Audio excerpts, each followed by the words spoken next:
Thank you so much for coming to today's session. Just a few quick housekeeping items on the agenda today. The exits are obviously to your back and to the sides. We won't be needing them, but just in case. And if everyone could please switch their phones to silent or turn them off, that would be great. And without any further ado, I'd like to introduce Chuck Rice, who's going to begin the presentation. Thank you. Thanks, Jesse. Can everybody hear me okay? All right, wonderful. Am I too loud? Okay. So I'll use my normal voice today. Today we're talking about our instance architectures, right, and different models for large enterprises.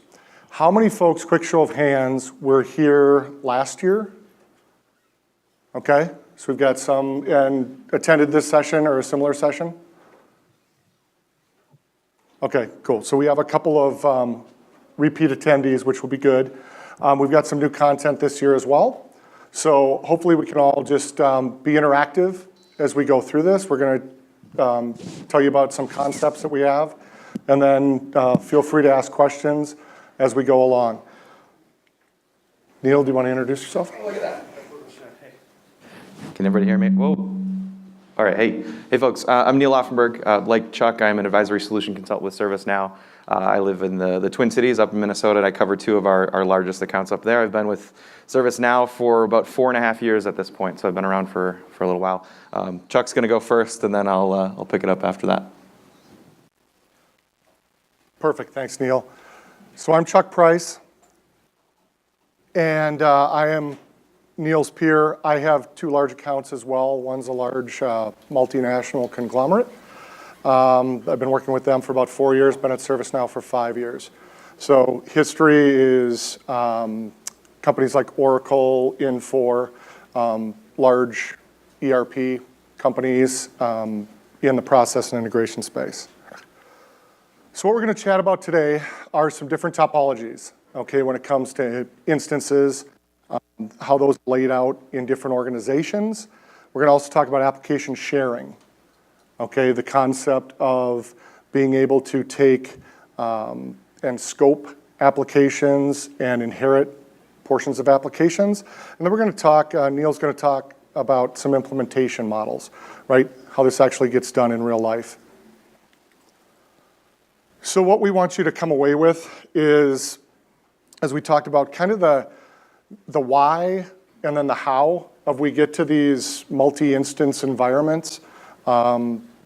Here's some stories that I have. Neil will do the same. And we can get to, hopefully, pros, cons of different approaches. And you'll be able to kind of take this and think through your environments and where it makes sense and what doesn't. So when we talk about topologies, we're talking about three main areas, okay? There's the unified, single platform, single instance, right? A lot of benefits to that. We'll get into that later. There's also the independent, right? And this will take shape in terms of, I have one customer who has a separate healthcare instance, and then they've got their large IT instance, and then they've got a couple of separate business units instances. Some talk, some do not. Okay, from an integration standpoint, some share, some don't.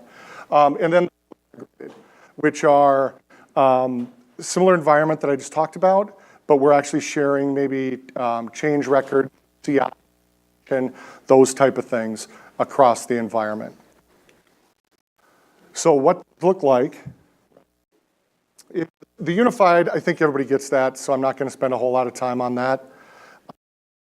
Independent side, we're seeing a lot of these back in the day, okay? And when I say day, I mean 5, 6 years ago, as the business units would always say, our cadence is much quicker than IT's cadence, right? So they would want to say, all right, I want to own this ourselves. We're going to take it over, and we're going to run with it because you don't understand our business, okay? A lot of that, we're starting to get, with some of these mechanisms we're going to talk about, we're starting to get more in the integrated space, and then also we're doing a lot of consolidation.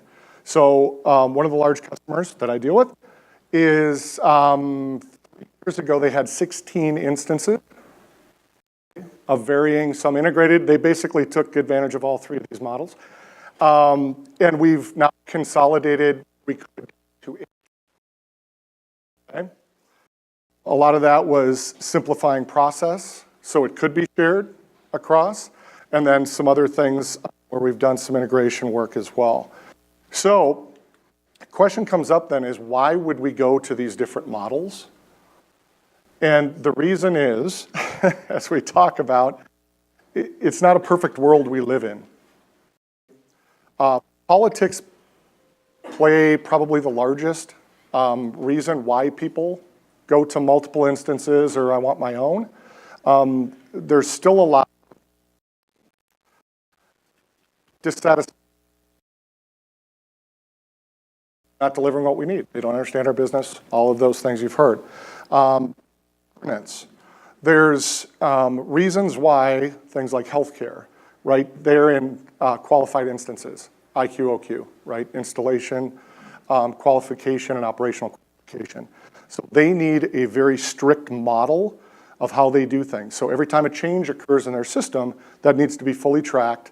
We also have to fully track that as we go release to release and provide them that information as well for a fully qualified instance. Performance and scale. We have a partner in this large account that I was just explaining.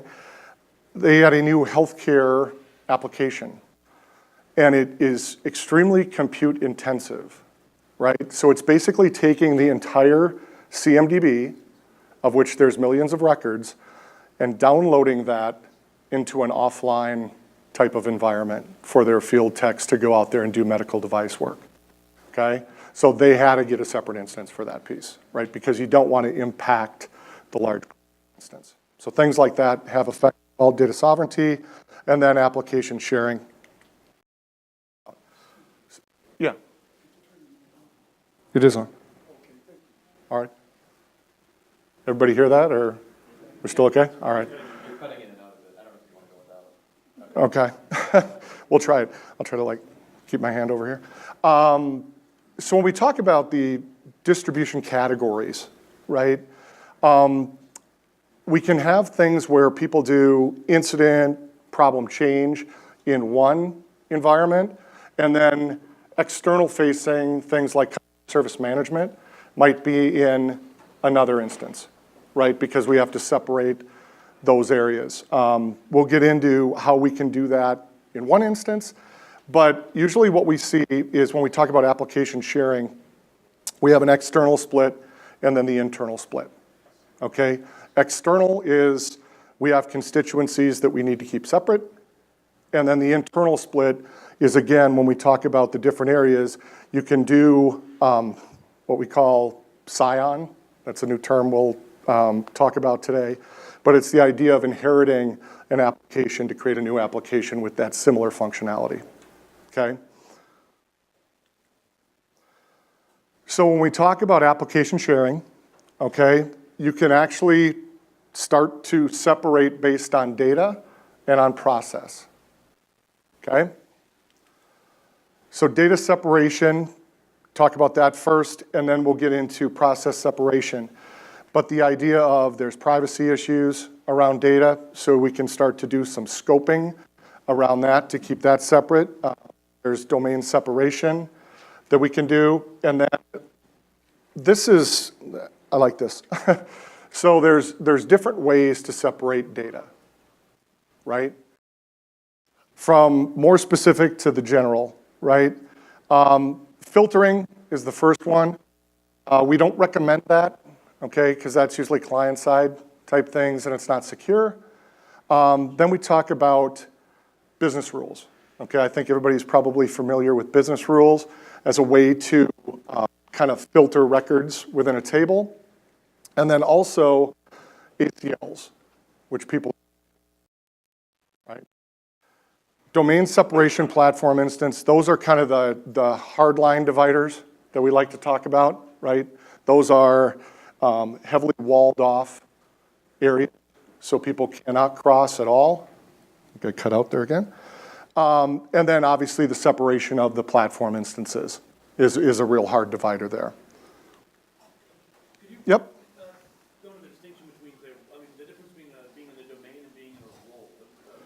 So, Did you address ServiceNow term? yeah, so domain separation is used by our MSPs.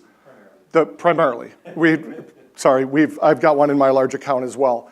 Domain separated, think of that as multi-tenant for those in the larger area where we can have multiple customers within the same large instance. And what you do is you basically, there's a division, right? Domain name, B, C, D, E, and it's a hard separation across that, okay?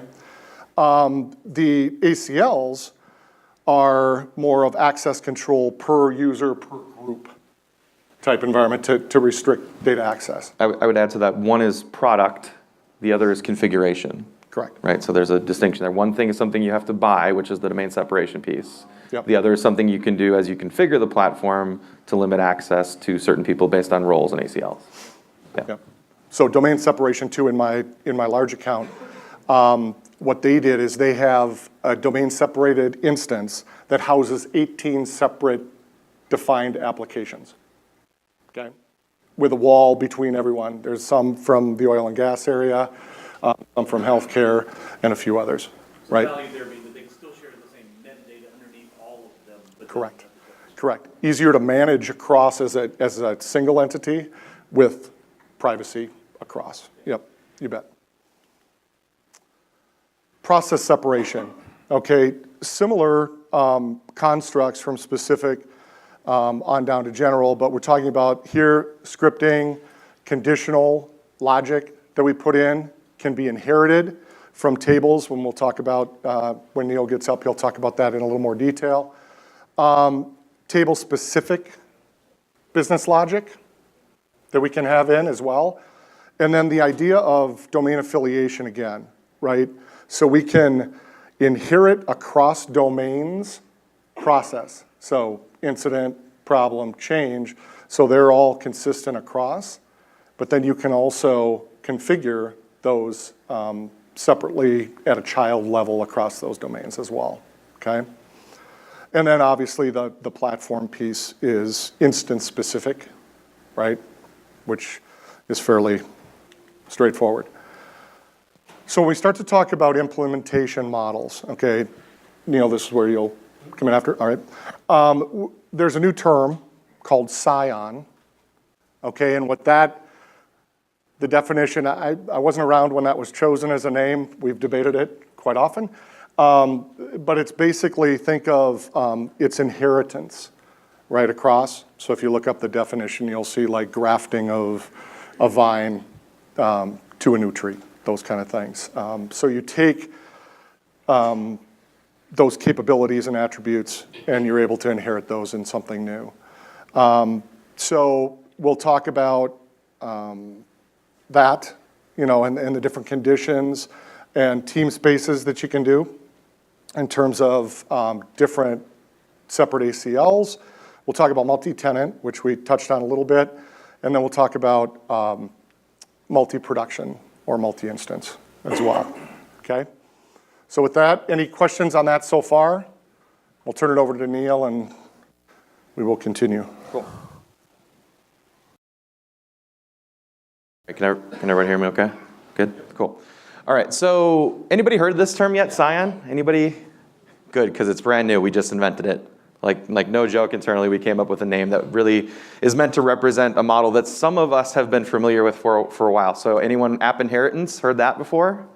Couple nods there. How about table extensions? Everybody who admins the platform at some point should probably understand that. All right, so just to simplify it, an application Scion is nothing more than usually an application that's been extended into a scope. Okay? We make a new scope, we extend an existing application into that scope to represent that application as another copy. You can think of a Scion as being a copy if you'd like to that way, right? So that's really what it's all about. And it's one of the core capabilities where you can take an existing application in the platform, make another version of it for another purpose, whether that purpose is the same purpose or a different purpose. We'll talk a little bit about that on the next slide.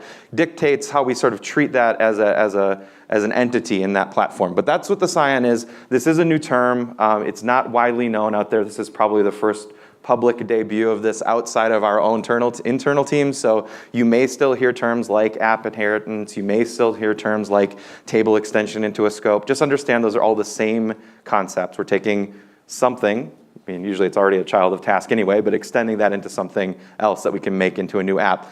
This graphic hopefully helps with that, right? So as we look at whether it's a custom application or a Scion application, most things that we put into the platform are going to extend task because we want to get the native benefits of that. We want to use VTBs.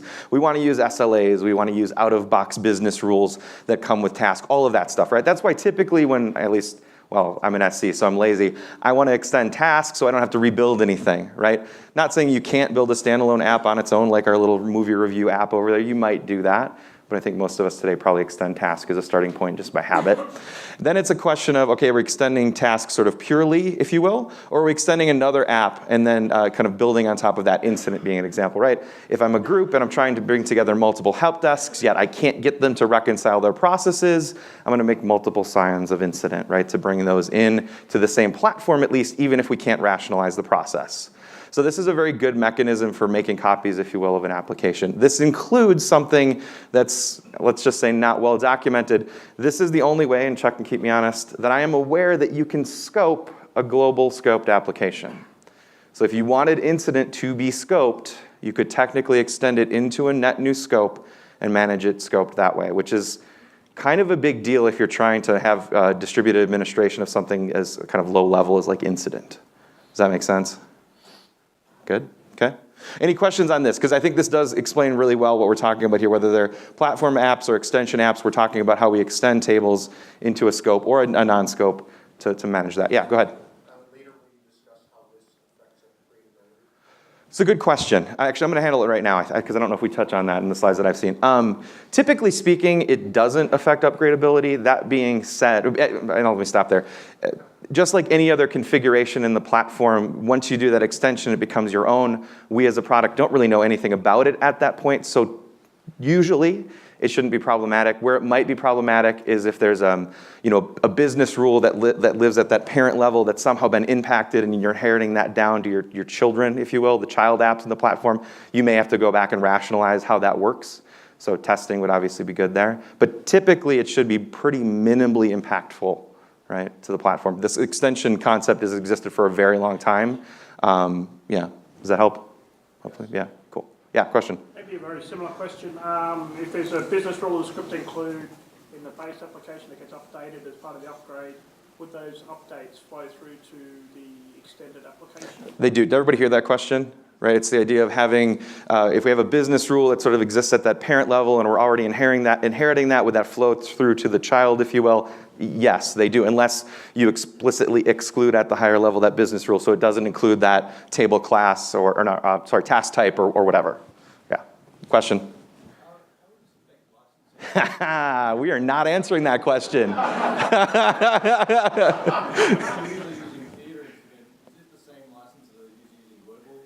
So it's one of the reasons we actually put this, I'm going to step over in front a little bit here. It's one of those reasons we talked about this being, let me see where it is, sort of an app extension versus a platform app. What we're being told is that if you're extending an additional app for the same purpose, you're good. If you're extending incident to make a theater app, that's a new app. And I understand that that's the difference between licensing and technology is a little different there. But the idea is if you're just making a copy of this thing to do the same thing for a different team, a different area, fine. If you're trying to cheat and steal from us by making incident your base, then we're going to pay for it. Is that fair? Yeah, in this case, you would almost always want to create a scoped app. There's almost no reason not to unless you don't want to deal with cross-scope talk. But it's typically about sort of the management and the starting point, really, right? So I'm using incident as a base for both of these two examples here, right? One, I'm using it to make something net new, service a new business community, a new group of users, whatever. The other is, hey, I've got another team that wants incident, but they don't want to play with IT or whatever. Does that make sense? Does that help? All right, cool. Yeah, question?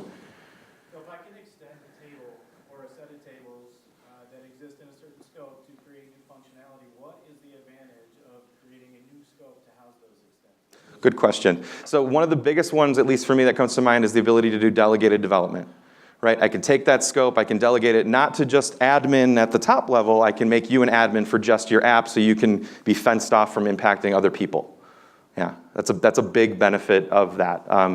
The delegated development capability is the main reason I would do that. Others, you can prevent it from talking to the other parts of the platform that you may not want it to through the scope, crosstalk rules, whatever, this scope security. Cool. Questions, other questions? Cool. Yeah, go ahead. Just a term.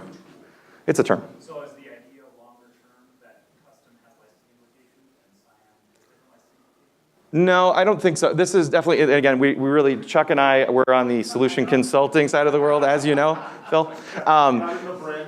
But we do have, we did get clarity between last year and this year, and that clarity is that if you're using it for the same purpose, go ahead. If you're not, talk to your sales executive. That's as good as I can get today, right? Don't worry about it if you're using Incident for another IT team. Worry about it if you're using Incident to put together a cafeteria app or whatever. Okay? Yeah. Clone. Same term. I didn't list that one, but yes, clone is the same thing. Yeah. And I'm gonna put my wish list out there for a second. What I really hope for at some point is that we figure this out ourselves and I can make this just an app copy. I just want a copy. Just give me a button in the app thing that says, here's Incident, give me a copy. But we're not there today. It's more manual than that. To make sure I'm clear on how this is working, once I do extend the application, if I go now and change the Incident application, those changes are going to continue to roll up into that. They will inherit down, and I talk a little bit about that later, but they will inherit down unless you explicitly exclude them in some way. The business rules are the same way, right? If I have a business rule up here and it's operating on Incident, it'll operate on all the children unless I go in there and now add a new statement that filters that out maybe based on task type, as an example. Everything flows through that way. Not everything does. You have to manage some things. But logically speaking, everything flows down. All right, I'm going to move forward. Keep the questions coming, though. I like that. All right, and this is really, again, talking about ways of distribution, if you will, the categories. And a lot of this mashes up with what Chuck talked about already. So we're talking about externally splitting an application. That's really just talking about multiple instances, or internally splitting an application. That's where we get into the multi-condition, the multi-sign, the multi-tenant. We are not talking about it today, but you can layer these concepts together if you wanted to get really fancy. I can do a scoped clone in a domain-separated environment and then add some rules on top of that to make that, again, segregatable. Don't do that to yourselves, please. That's a science experiment. But if you had some use case, it's there. Okay. Again, these are the methodologies, right? Multi-condition is, this is ACL hell, don't do this unless you have to. And many of us have dealt in environments that are like this, right? I have a really strong set of ACLs and roles that help me govern my instance. Not a great way to go unless you have to. Also fairly compute intensive as you're logging into the system and accessing data. Adding unnecessary overhead, never a good idea. The next one, multi-sign. This is where I would call this a recommended path unless you have the need for a very hard wall. And that hard wall is domain separation, which is licensable product. Scions are not licensable product. It's a native capability in the platform you can take advantage of. Okay? Domain separation does typically only apply to our MSPs, or if there's customers who are trying to be MSPs and sort of reselling and things like that, right? So that's the typical use case there. All right. There we go. Did I go ahead? One ahead there. There we go. All right, so and a couple of examples that we intersperse here. I have both of my customers in the room, so I can't use names for these, and I would have otherwise. No, examples, though, of where we're looking for scenarios. This is actually one. I have an organization that's trying to take advantage of various parts of the platform. Some of those parts of the platform, frankly, don't work well in domain separation. So we're actually combining this concept together for them. We have a parent instance that's a domain-separated ITSM instance, and then they want to do cloud management for certain customers. Well, we're going to put that on a non-domain separated feature instance to get that work done. This is by function a problem with our platform. Again, another reason to not go domain separation is it's not fully supporting all the applications on the platform. I don't like it, but it's truth, right? Not every component in ServiceNow has been developed to support domain sep, so be aware of that. There is a new supported list in the doc site, which is really useful. Please give that a look. There's actually sort of conditions under which you can use things and you can sort of use things and then you shouldn't use things. So if you're ever questioning what domain separation supports, we do actually publish that in the doc site now. That's new since last year as well. So this is just one example combining those concepts together, domain-separated instance, standalone, separate instances with some level of integration depending on what you're trying to accomplish. All right, so the methodologies themselves are the models, right? So multi-prod, I think everybody's familiar with this. You just keep throwing production environments at it until you have too many to manage.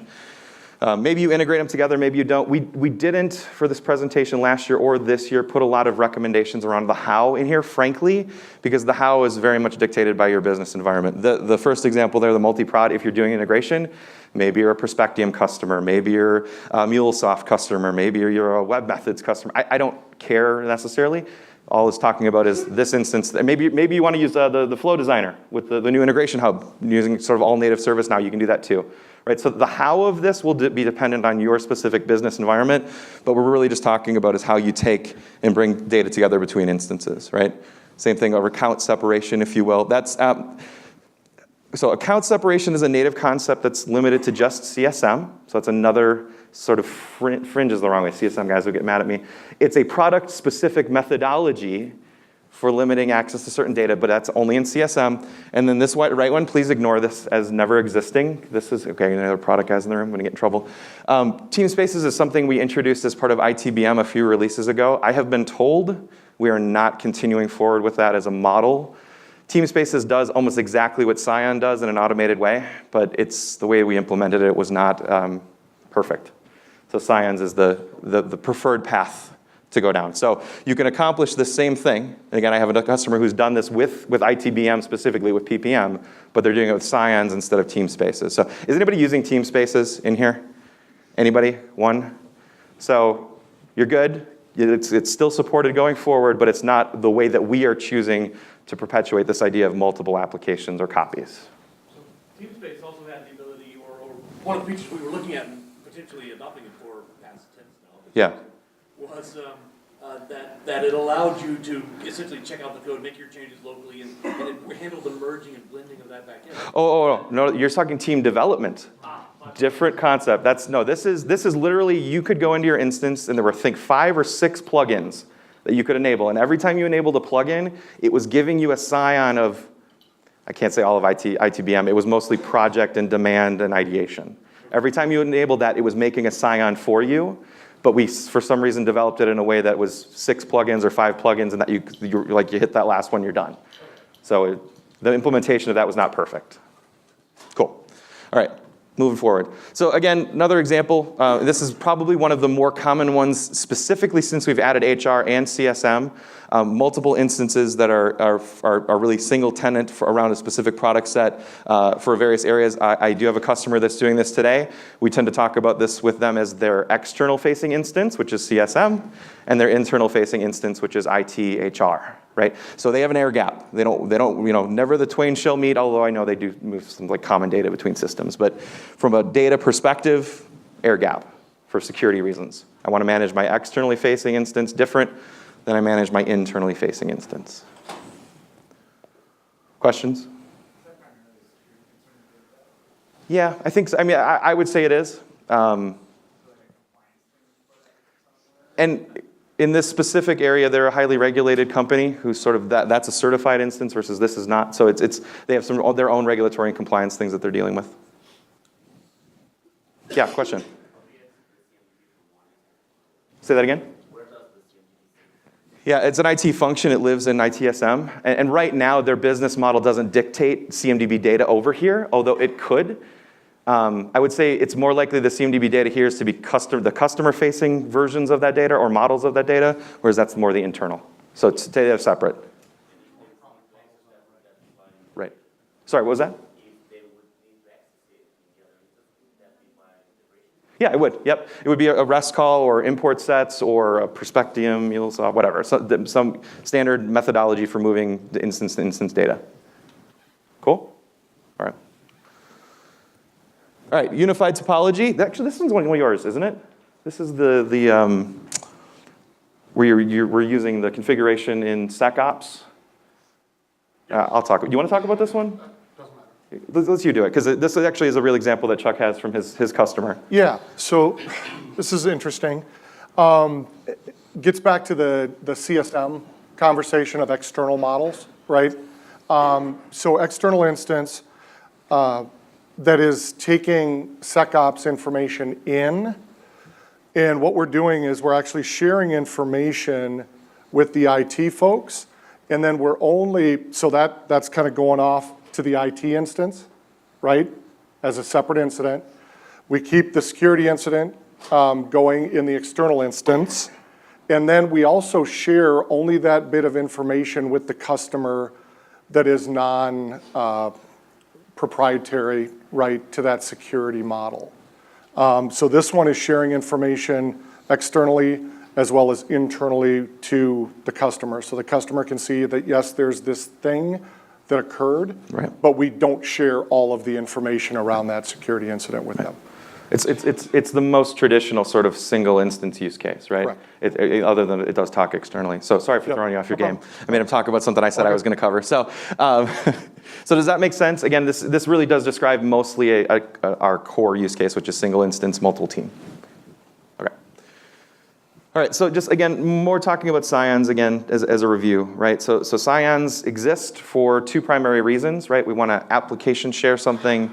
We want to scope that app, distributed development, and maybe some security reasons for that. Cool things that you get because it's scoped, all right, you can support uninstall, which is something that I know not many of us have need for, but you can do that, right? It supports the GitHub integration from the developer UI, right? So you get a lot of those things that as we advance our platform, we are being told that everything net new will be scoped going forward, so you're sort of adhering to the place that we're also going, right? Yeah.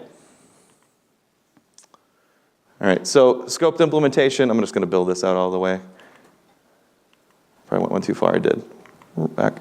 Right, so this is where we're talking about the ways that these things can sort of grow, right? So a scoped application is meant to be a singular standalone application, right? That's what we're talking about. But you can start to layer these, right? You can leverage a scope for the integration separately as a scope from the business logic. You can layer them even further. I have a reporting layer, a separate scope for the app layer, a separate scope for the data rules layer.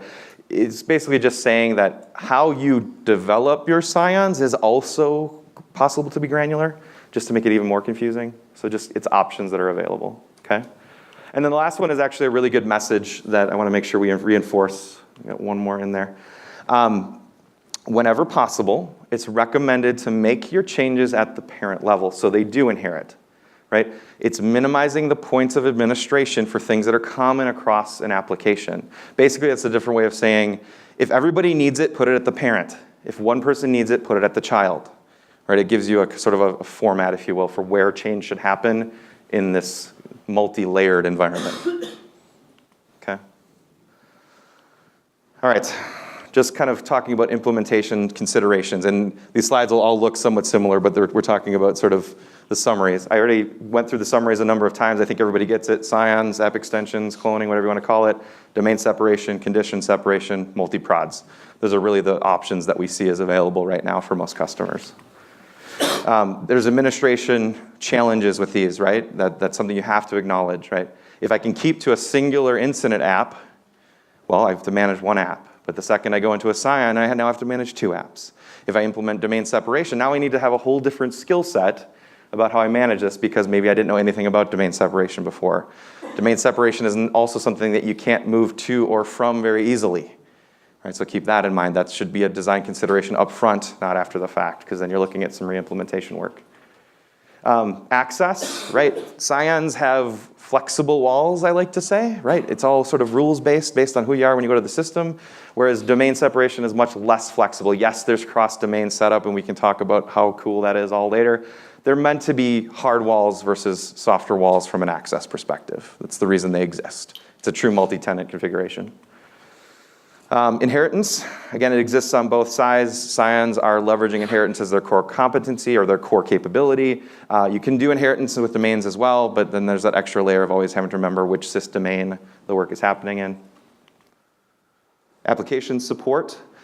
This is true that I think Jake Berman ran a lab on this last year where he showcased, and I encourage you to go find that lab because I don't think it happened again this year, where we showcased how this works in actual or in practicality. There are certain things that don't inherit well, that don't flow down as well as we might like them to, right? So if you want to get a feel for that, you can go look for that. It's not comprehensive, and I mentioned this earlier, domain separation doesn't cover everything either. So you have to be sort of aware what you're going into, what you're getting yourself into. Yeah? So in terms of protecting the access to that particular set of data, I understand, so if I have, like, say, HR incidents, and I want to have a separately scoped sign-on for HR. Yep. So I subclass the table, make an HR table, I Yep. build my application and all that on top of it. How do I ensure, am I just back to using role-based ACLs to ensure that someone that goes out and goes straight to the incident table can't see that? So I'm protecting access to the scoped app, but if I go and just look at, see if I look at the task table, I'm still going to see those. So I would say ACLs are the unifying agent across the entire platform, right? So that's sort of the base unit of security that exists from a data access standpoint. Domain separation layers on the concept of sysdomain, which is I can now only see the things for the domain in which I am a part of, right?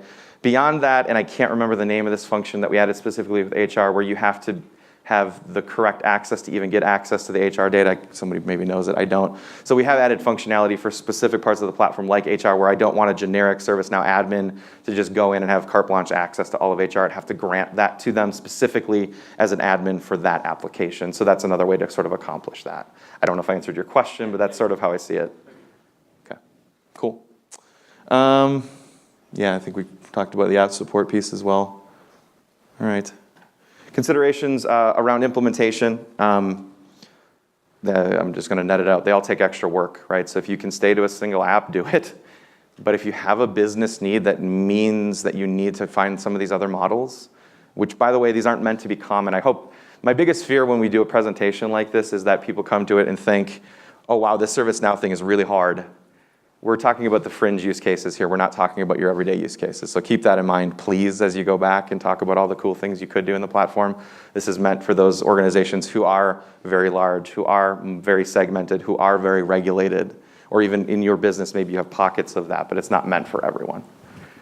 So anyway, last thing, top takeaways, and then we can open it up to questions, right? So really, it's about the platform has flexibility to meet your business needs. At the end of the day, we're showcasing this as a capability set to let you know that you can deliver in a different way, okay? As you scale, we can scale with you. And these are some of the options. I'm sure you can come up with other ones. We know that we can layer these things together to get very complex. Please don't. Okay. So the presentation itself has a lot of data in the appendix. There's a lot of terminology, a lot of changes. Some of that hybrid layering is in there as well. But for now, I'm going to open it up to questions to see if anybody has anything they'd like to get a little more info on. Yeah, Lou.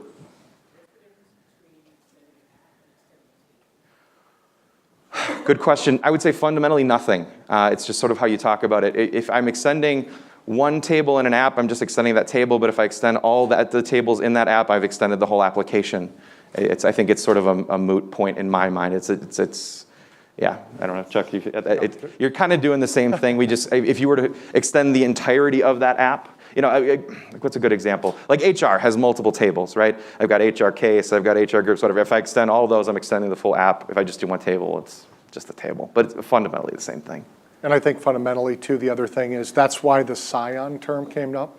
Because there's so many different, table inheritance versus app inheritance versus all these different extension, this terminology that all means basically the same thing. That's why they chose a singular name for it to encompass all that. Yeah. Yep. On the end. I'd love to fill in our change management application. Yeah. Is there like a resource to get started with that, or does it basically require some assistance? Yeah, so a couple different things on that. Neil mentioned it. We're going to have available, obviously, this presentation.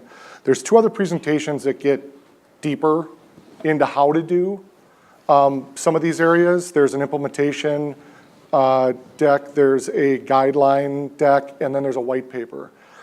There's also a couple of individuals within ServiceNow who kind of own this area, right?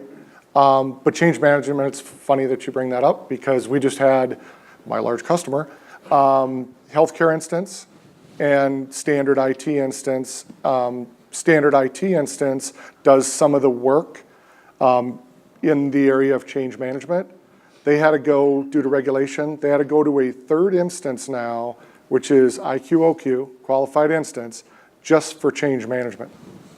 So they're basically doing a scion of the existing change process, putting it in that for that purpose alone.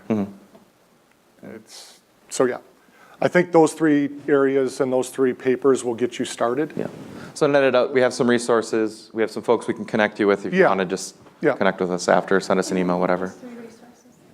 Yeah, so they'll be up there. There's two additional presentations. So Neil and I, we kind of took this and did a quick high-level summary of those. They're more detailed and more examples and things like that. And then there's a white paper as well. So we're going to try to get all that up on this site with this presentation. Yeah. So you'll have it, or it'll be, at the worst case, it'll be on the community Yeah, we can site. stick it on the community side, that's, Yeah. exactly. Phil? So, lots of questions about best practices. Let's talk about good practices. I hate the term best practice, by the way. How about just okay practices? Some practices. Right, so every module in Service Code, each one extensible in different functionalities. Yep. Right, I can throw curveballs that I won't. Wait, no, so it's a good point, and I did have a slide that sort of covered it. Not everything works in all cases. I'm going to tell you right now, cloud management, not something I would try any of this with. Correct. And that actually, I have a use case right now for that, just so you know. Right? Not okay in that space because those are very blocked off functionality in the platform from really a lot of the things like extension. Correct. Correct. Now all of a sudden, well, that's not even in the same task path anymore. And I extended that. What do I do? Yeah. So The core of my question is yeah. actually, is there a drive for ServiceNow to help the whole community about how to do this best per process area, per module, per use case, per whatever? I have ideas, but Yeah. you can make it so. So no, the answer is yes. But what's been the issue, and I've been here about 5, Neil's been here about 4 years. Early on, when I first started too, this was all, all new stuff, right? The platform had these capabilities, but nobody really talked about them, right? So finally, Neil and I, we did this last year, right, as a kind of a subset of this. It got a lot of traction this year internally at ServiceNow. So I think you're going to start seeing more and more of these type of areas. And we always go to the crawl, walk, run model. This is in its crawl stage, right? I mean, by full transparency, there needs to be best practices. The thing why Neil and I are doing this is we have some of those large, complex customers. Because right? we've done almost We've every done one it, of these and examples. we banged our head a couple times and go, oh, this is silly, right? Yeah. So that's where kind of the genesis of this was. Right. But now we've got internal teams that are starting to look at it in this way. I will say, though, in my mind, there's a rule of thumb that I would follow about this, which is this works well if we're talking about something that you can boil down to being task-based work. Yeah. I would not do like scions for the CMDB unless you can come up with a crazy use case. I like domain step, maybe it makes sense there because we've got multiple customers, different CMDBs, but like there's certain things I just wouldn't approach this with. If you're talking task-based work, think incident, think CSM case, think HR case, think ITBM. Okay, I'm okay in that space. It works there. The customer is doing it. But then if you're talking off sort of products off, vulnerability management, like you said, for a number of different reasons. Cloud management, no. Things that are more process heavy and they're not really core around tasks, I would maybe not. I always go and say, what are you trying to solve, right? And you guys get sick of hearing that, right? Because it's like, answer a question with a question. But what are you trying to solve? And all this becomes is another kind of tool in your tool belt, right? Of different methodologies of how to approach things. That's in the studio, right? Yeah. Creating request processes is a big deal. Cloning the request in the service catalog. Yeah. Probably not. Nope, I wouldn't do that. They have their own mechanism. Correct. Knowledge is another one, right? Knowledge has its own mechanisms for data segregation. Why? Please don't. Yeah. Like just because you can doesn't mean you should. And part of that too is because we have these different product sets, right? That function. Some were built a while back, some were a little newer. I think you're starting to see more of an umbrella approach, and you will see that moving forward rather than everybody build your own, kind of concept. Yeah. So, and just try to keep things as simple as possible. Yes. Because as Neil was talking about, we went down a couple of roads that were just administrative hell, right? And you don't want to do that. So if you can solve it in a simple manner, do so. Fringe cases and things like that, you know. It is start there, to it is look there at if these you need things. it, Correct. right? Correct. It's like insurance. Yep. I don't want to have to use it. So I know when I'm extending a table, I go to the table set and I say, you know, make a new table and it extends table incident or whatnot. Yep. How do I do that for an application? What am I doing to extend an application? You're doing the same thing but multiple times, right? So I'm going to fire up a new scope. I'm going to go into that scope from my little developer tab. I'm going to go into the table area. I'm going to extend the first table in that app and then the next table in that app. It's really, the net unit is the table in almost all cases. Someone comes along and modifies the view of, I'd say an incident. Someone comes along and modifies the view of incident, their form of incident. So they move, you know, field is swap the Yep. position of two fields. Yep. I've extended the table Yep. and built my own view on that extension. You shouldn't be impacted. I shouldn't be in. You should not be Right. impacted Okay, so because you're on a different view than the parent So view. you're not really Correct. inheriting the view. No, you could if you left default alone. Yeah, I mean, you could, but in your use case, you would not even notice. Okay, Now, you might have a new field that shows up in your column list that you're not aware of. sure. You know what I mean? Because they added that at the parent. It's inherited, right. Yeah, exactly. Okay, Yeah. So normal table inheritance stuff applies at that point. All right, so other questions? We're about 4 minutes left. Yeah. Well, I'm glad I'm here because we got in to ServiceNow via cloud management. Now we're going to add HR and ITSM. Yep. So in that case, are we only stuck with one option, which is independent instances? Well, again, it comes back to your use case, right? So the product itself, the smallest unit of division is always the role in the ACL, right? So if you can get the security that you need to segregate things with the role in the ACL, you're fine. If you can't, for some reason, whether it's political or all these other things we talked about, speed to delivery, that's when these options make sense. So that comes back to the point, this is not like a 90% use case. This is like a 10% use case where you can't solve it with simple, basic roles and ACLs. That make sense? Yeah. So don't think you have to do any of this. Yeah. You wasted an entire hour with Chuck and I. Just remember that. To say, wow, great, we Right. don't need this. Exactly. This is awesome. Now, see, I'm going to have people coming back like, Yeah. what were you telling these people? Yeah. Like, PS is going to hate me. Phil's going to come and yell at me. Yeah. All right. Any other questions?